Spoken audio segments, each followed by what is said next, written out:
My son's girlfriend threw my belongings on the street like garbage, but what she didn't know was that my ex-husband was about to pull up in his Bentley and remind everyone exactly who built this family's fortune. She stood there in her cheap heels, laughing with her friends as they tossed my late mother's jewelry box onto the pavement. But when Richard stepped out of that car in his $1,000 suit, her smirk disappeared faster than respect in a teenager's vocabulary. You see, some people think being young and pretty gives them the right to erase the women who paved their way, but they forget that queens don't retire, they just choose their battles more carefully. Before I tell you how I turned this disrespect into the sweetest revenge that money and connections can buy, let me ask you something. Have you ever subscribed to a channel that made you feel like you weren't alone in your struggles? Well, you're about to, so hit that subscribe button like you mean it, give this video a thumbs up because Karma is about to serve a 5-course meal, and stick around because what happens next will restore your faith and justice. Now let me tell you what really went down when Helen thought she could play house with my son while treating me like the help. I've been raising children since before Helen was born, sacrificed my career as a real estate agent to make sure Danny had everything he needed, worked double shifts when his father and I divorced, sold my grandmother's wedding ring to pay for his college tuition, and watched him grow from a sweet boy who brought me flowers to a man who let his girlfriend walk all over the women who gave him life. When Danny first brought Helen home 6 months ago, I welcomed her with open arms, cooked her favorite meals even though she complained about the seasoning, bought her expensive face creams when she mentioned her skin routine, and even offered to help plan their future wedding, because I wanted to be the mother-in-law who made things easier, not harder. But Helen had other plans. From day one, she made it clear that she saw me as competition, not family, rolling her eyes when I shared stories about Danny's childhood, interrupting conversations to redirect attention back to herself, and making little comments about how some others need to learn when to let go. The first red flag should have been when she convinced Danny to move in with me temporarily after their lease ended, claiming they needed to save money for their dream apartment. But what she really wanted was to push me out of my own space piece by piece until I became a stranger in the home I'd lived in for 22 years. She started small, rearranging my kitchen because my system was inefficient, replacing my family photos with her aesthetic minimalist frames, and commenting daily about how the house could use some updating, meaning erasing every trace of the life I'd built there. I bit my tongue because I loved my son and wanted him happy, but Helen interpreted my kindness as weakness, and that was her first mistake. The breaking point came on a Tuesday morning when I returned from my weekly grocery shopping to find all my belongings piled on the front lawn like a yard sale nobody wanted to attend. My late mother's china set that survived the Depression was sitting in a cardboard box next to the sprinkler. My wedding dress from my first marriage was draped over a lawn chair like a ghost of better days, and my collection of antique books that took me 30 years to gather was scattered across the grass like Helen was feeding knowledge to the earth. She stood on my front porch with her arms crossed, wearing the pearl necklace my mother gave me for my 16th birthday, smiling like she'd just won the lottery instead of destroyed a family. Danny was at work, conveniently absent for this performance, and Helen had timed it perfectly, because she knew I'd be alone with no witnesses except the neighbors who were peeking through their curtains like this was their afternoon entertainment. "You need to find somewhere else to live," she announced, her voice dripping with fake concern that fooled absolutely no one. "Danny and I discussed it, and we both agree that you're too dependent on him. It's not healthy for our relationship, and frankly, it's embarrassing when people ask why his mother still lives with us like some kind of charity case." I stood there holding my grocery bags, watching this 24-year-old child who'd never paid a mortgage or raised a family tell me I was the problem.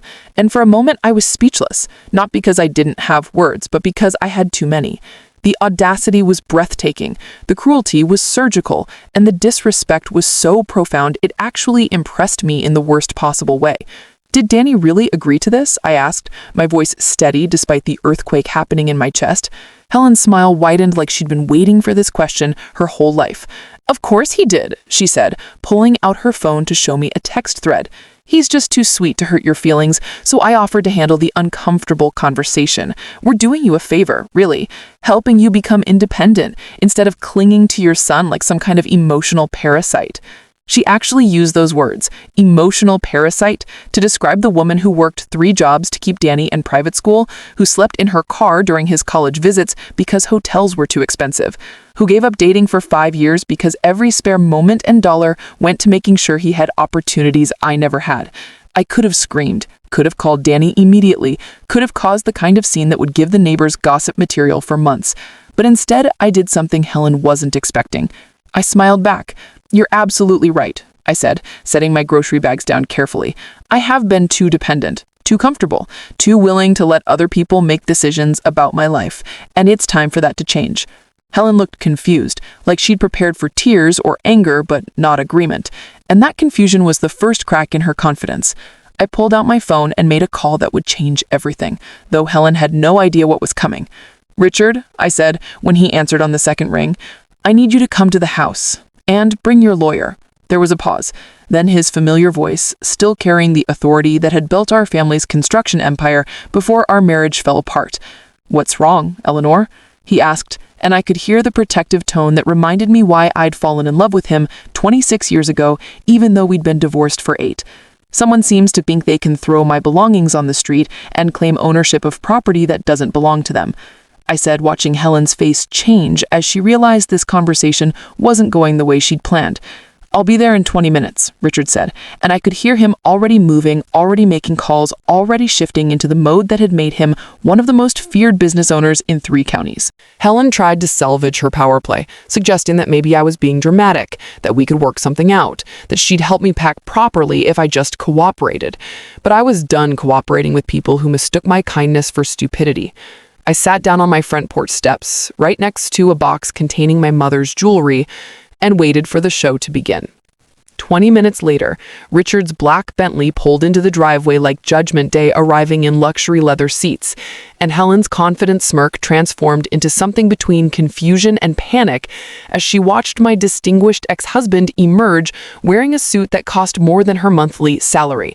Behind him stepped Marcus Webb, the family attorney who'd handled our divorce with such skill that we'd remained friends and business partners despite ending our marriage, and whose reputation for destroying people who crossed his clients was legendary in legal circles. Richard looked at the scene, his eyes taking in my scattered belongings, Helen's guilty expression, and my surprisingly calm demeanor, and I watched 26 years of shared history flash between us in a single glance. "Eleanor," he said, his voice carrying the kind of authority that made grown men apologize for things they hadn't done yet, "are you hurt?" "I'm fine," I replied, "but my belongings seem to have migrated to unusual locations without my permission." Richard's jaw tightened as he surveyed the damage, his business mind already calculating costs and consequences, and when he looked at Helen, she actually took a step backward, like she'd suddenly realized she was facing a predator instead of an old man. "Ma'am," he said to Helen, his tone polite but carrying undertones of steel, "I don't believe we've been properly introduced. I'm Richard Castellano, Eleanor's former husband and current business partner, and you appear to be in possession of property that belongs to my family." Helen stammered something about Danny giving permission, about them living together, about having every right to make decisions about the house, but Richard held up one manicured hand, and her voice died like a candle in the wind. Marcus stepped forward with a folder that seemed to appear from nowhere, his movements precise and calculated, like everything else about him. "Actually," he said, consulting documents that made Helen's eyes widen, "this property is owned by Castellano Holdings, LLC, has been since the divorce settlement, and Mrs. Eleanor Castellano maintains lifetime residence rights as outlined in the marital dissolution agreement, which means any attempt to remove her or her belongings constitutes trespassing and theft." The color drained from Helen's face as the reality of her situation began to sink in like quicksand, and I almost felt sorry for her until I remembered the word parasite. "Danny never mentioned any of this," she whispered, probably realizing that her boyfriend had either lied to her or was more ignorant about his own family's finances than she'd assumed.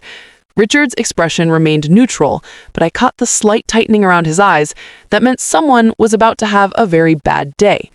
"That's unfortunate," he said, "because ignorance isn't a legal defense for property crimes, and right now I'm looking at what appears to be attempted theft, criminal trespass, and possibly elder abuse, depending on how the district attorney interprets intimidating a 62-year-old woman into abandoning her legal residence." Helen's mouth opened and closed like a fish gasping for air, and I realized she'd never considered that her actions might actually have consequences beyond hurt feelings and family drama.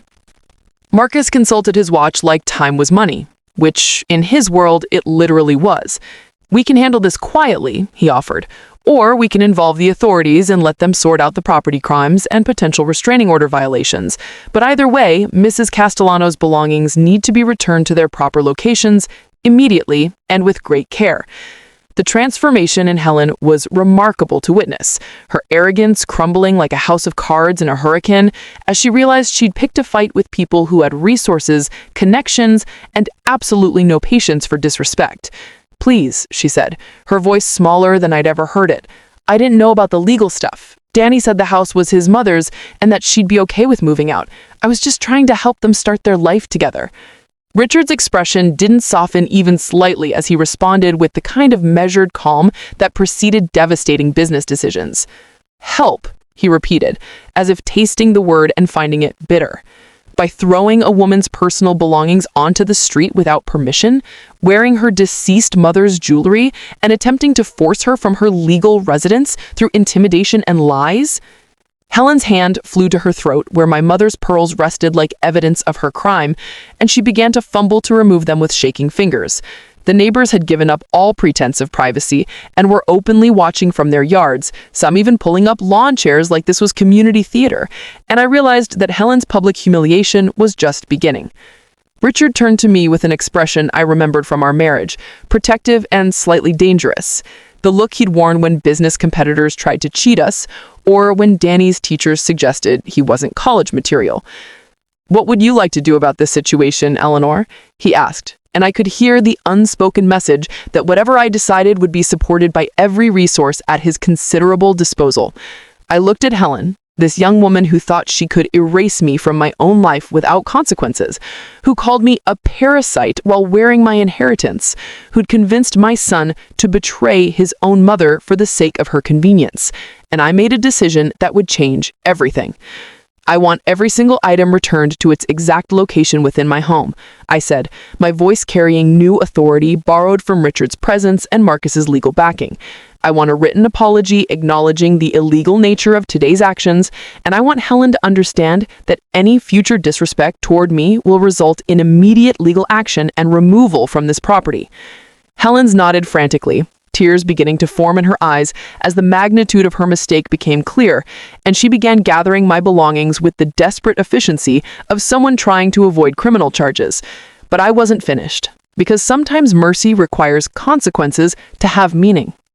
"Furthermore," I continued, "since Helen felt qualified to make decisions about my living arrangements, she can experience homelessness herself. I want her removed from this property immediately and permanently, and any attempt to return will be considered trespassing." Richard smiled for the first time since arriving, an expression that would have terrified Helen if she'd understood what it meant, and Marcus was already pulling restraining order paperwork from his briefcase like he anticipated this exact scenario. The next hour was a masterclass in consequences, as Helen scrambled to gather her own belongings while carefully returning mine to their proper places, apologizing repeatedly while Richard and Marcus documented every moment for legal purposes. Danny arrived home to find his girlfriend loading her car while a lawyer explained property law, and his mother sitting calmly on the porch like a queen holding court. And the look on his face when he realized what had happened was worth every moment of the morning's drama. "Mom, what's going on?" he asked, his voice carrying confusion and growing panic as he took in the scene of Helen crying over suitcases and Richard standing guard like a well-dressed sentinel. "Your girlfriend decided to redecorate by throwing my belongings onto the street and claiming ownership of my home," I explained calmly. "So your father and I decided to provide her with a legal education about property rights and consequences for elder abuse." Danny's face went through several color changes as the implications sunk in, and when he looked at Helen for explanation, she could only sob about not knowing about the legal stuff and thinking she was helping. The conversation that followed was brutal in its honesty, as Danny realized his girlfriend had manipulated him into betraying his own mother, and Helen realized that her fantasy of playing house had cost her everything, including the man she thought she was securing. Richard and Marcus stayed until Helen's car disappeared around the corner, ensuring she understood the permanent nature of her banishment and the serious consequences of any future contact. And then we stood in my driveway like survivors of a natural disaster, assessing the damage. "Eleanor," Richard said, quietly, "I should have checked on you more often. Should have made sure Danny understood the legal protections we put in place after the divorce. Should have realized that someone might try to take advantage of your generous nature. We looked at each other across the years of shared history, the good times and bad times, the love that had transformed into friendship and mutual respect. And I realized that some bonds transcend marriage and divorce. "Thank you for coming," I said simply, knowing he understood everything I couldn't say about protection and loyalty and the way family shows up when it matters most. Danny spent the rest of the day apologizing, explaining how Helen had convinced him I wanted more independence, how she'd made him believe I was secretly unhappy living with them, how her manipulation had been so subtle he'd never recognized it as abuse. The conversation was painful, but necessary, as we rebuilt trust that had been damaged by lies and restored boundaries that should never have been crossed.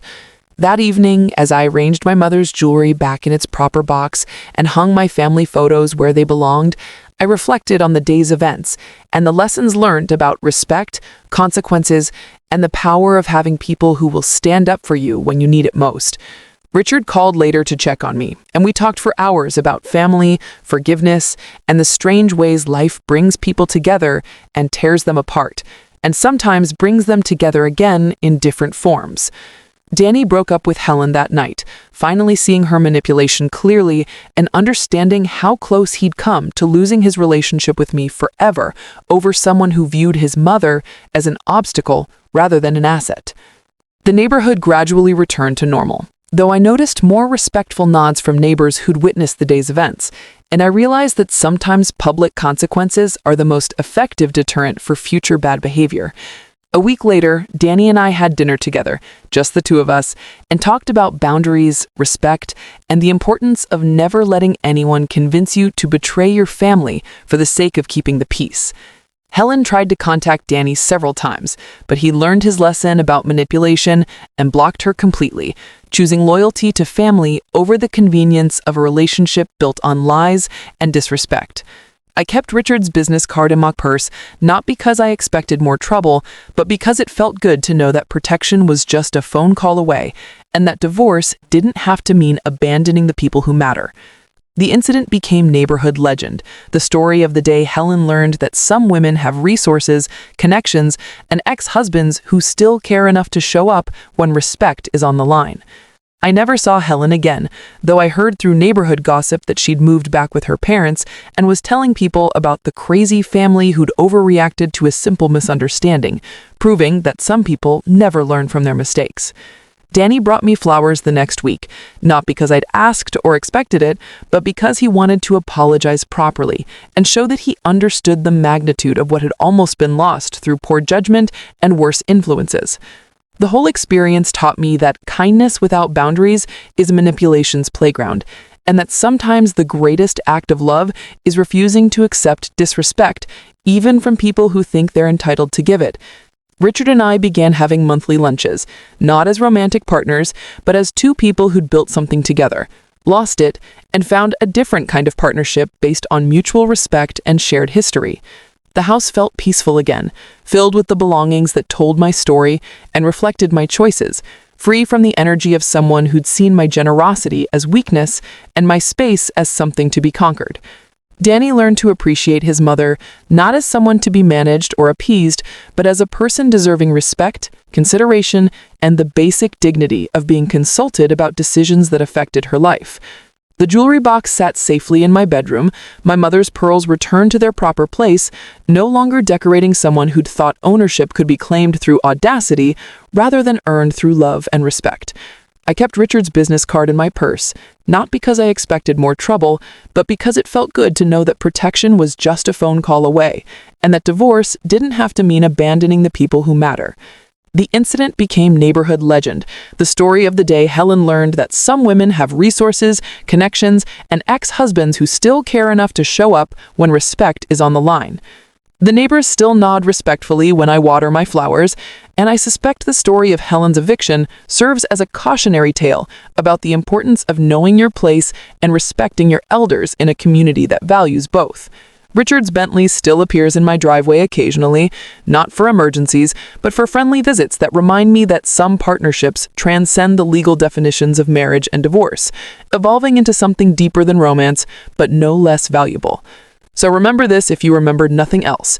Respect isn't optional, consequences aren't negotiable, and sometimes the best revenge is simply refusing to be treated as less than you deserve by people who mistake your kindness for weakness. What situation in your life needs the kind of boundaries I set that day? And who in your corner would show up like Richard did when respect is on the line? Let me know in the comments, because we all need people who understand that some fights are worth having and some stands are worth taking.